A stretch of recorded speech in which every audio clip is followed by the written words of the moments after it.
With the current war in Ukraine showing few signs of stopping, the polarity of great powers increasing, divisions within Western allyship, and the economic and cultural warfare already being fought between East and West, the pursuit of perpetual peace is rapidly becoming the most important issue in modern times.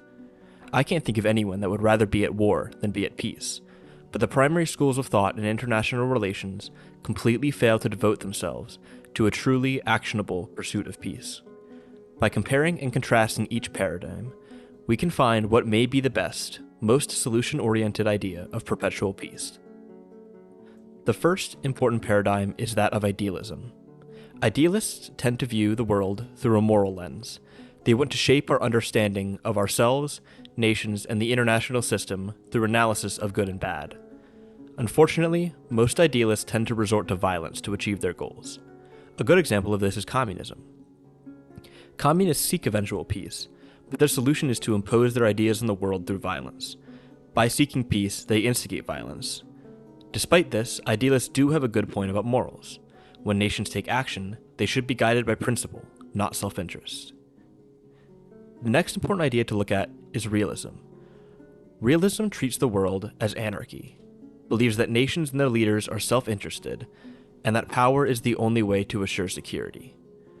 Realists don't treat peace as something that can exist perpetually. They instead view peace as the absence of war and something that will inevitably be broken soon enough. Despite this, realist peace holds some value. They believe that peace arises from a balancing of power among the nations of the world. This is proven time and time again to be very accurate, as war has typically erupted when there is too much competition for power. Next, we should look at liberalism. Liberalism derives from Immanuel Kant's book, Pursuit of Perpetual Peace.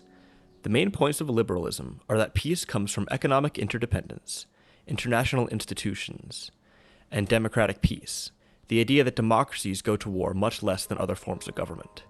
The tenets of liberalism have been debated for centuries, but it does seem accurate, as democratic and economically interdependent countries tend to not go to war in the traditional sense of violent conflict.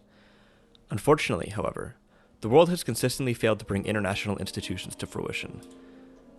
The modern United Nations has great difficulty functioning without depending on the great powers of the world, who, in turn, can completely ignore the United Nations if they don't want to follow along. So, how can we progress from these flawed paradigms to an actual, actionable state of perpetual peace? First, we need a definition of peace. Peace can be defined in many ways, but there needs to be some standard for what constitutes world peace that the countries of the world can then strive for. For example, peace could be defined as 1,000 or less global deaths in international warfare. Having a standard like this changes peace from an ideal to a goal. We have been in what is called the long peace since World War II, and this has often been blamed on nuclear weapons, but it's actually likely a result of balance of power. As more great powers emerge, it's unlikely that this can prevail without peace being a goal. Next, we should use the liberal paradigm to balance the powers of the world. Some nations will always have more power than others, but by increasing economic interdependence, spreading democracy, and having more robust international institutions, the disparity this power creates can be negated.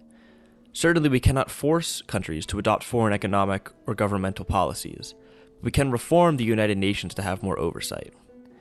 If international institutions can decouple themselves from the influence of great powers, they can act as a better arbiter, balancer, and creator of peace, and hopefully achieve the balance that realists search for.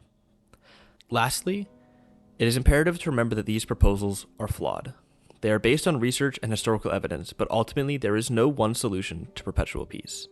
Instead, peace is assured through the methods we take surrounding conflict. The role of a standard for peace and an arbitrator of power exists as a reaction to the current international system, but over time this system will change. Previous times of peace have been ended by the inability of the international arbiters to effectively adapt, but approaching this problem through the lens of dialectical reasoning and allowing for change to be proposed, implemented, and documented for posterity is perhaps the greatest assurance of perpetual peace.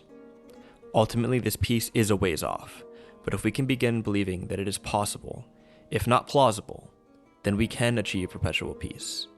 We no longer have need for war, so why not search for this?